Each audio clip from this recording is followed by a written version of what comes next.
السلام علیکم، آداب دوستو۔ ہر مسلمان کو اللہ کے نبی سے محبت ہونا شرط ہے۔ اگر اللہ کے نبی کی محبت نہیں تو اس کا ایمان مکمل نہیں۔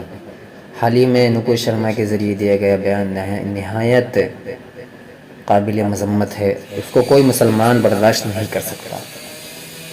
اللہ کے نبی نے فرمایا خود ہی، تم میں سے کوئی اس وقت تک کامل مومن نہیں ہو سکتا ہے جب تک میں اس کے والد، اس کی اولاد اور تمام لوگوں سے زیادہ محبوب نہ ہو جاؤں۔ تو گویا اللہ کے نبی سے محبت تمام لوگوں سے زیادہ ہونا شرط ہے، ایمان کا حصہ ہے۔ اولاد سے زیادہ، ماں باپ سے زیادہ، والد سے زیادہ۔ اور اللہ تعالیٰ نے فرمایا ہے کہ اللہ کے رسول کی زندگی تمہارے لیے نمونہ ہے، اسوہ حسنہ ہے، ان کے طریقے پر چل کر ہی کامیابی مل سکتی ہے۔ یہ نئے چیزیں لاتے ہیں، نئی چیزیں لاتے ہیں تاکہ ہمارے نبی کو بدنام کر سکے۔ ہماری مانگ ہے کہ جلد سے جلد، حکومت سے مانگ ہے کہ جلد سے جلد نکو شرما کو جیل میں ڈالا جائے اور سخت کارروائی کی جائے۔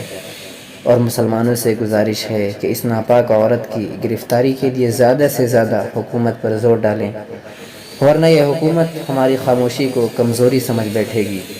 میں بس یہی کہنا چاہتا ہوں، جسے علامہ اقبال نے یوں کہا ہے کہ محمد سے وفا تو نے تو ہم تیرے ہیں، کہ محمد سے وفا تو نے تو ہم تیرے ہیں، یہ جہاں چیز ہے کیا لوح و قلم تیرے ہیں۔ اللہ کے نبی سے ہم نے اگر محبت کی تو یہ سارا جہان ہمارا ہی ہوگا۔ انسانیت ان کی محبت میں ہی ہے، ان کی تعلیم میں ہے، ان کی ساری چیزوں میں ہے۔ اس لیے ہمارا فرض بنتا ہے کہ من سب نبیا فاقتلوہ، جس نے بھی اللہ کے نبی کو گالی دی ہے، کیا کہا گیا ہے؟ فاقتلوہ، اس کو قتل کرو، اس کو قتل کرو۔ تو اس کی سزا بہت خوفناک ہے، اس پر غور کیا جانا چاہیے۔ ٹھیک ہے دوستو، اللہ حافظ۔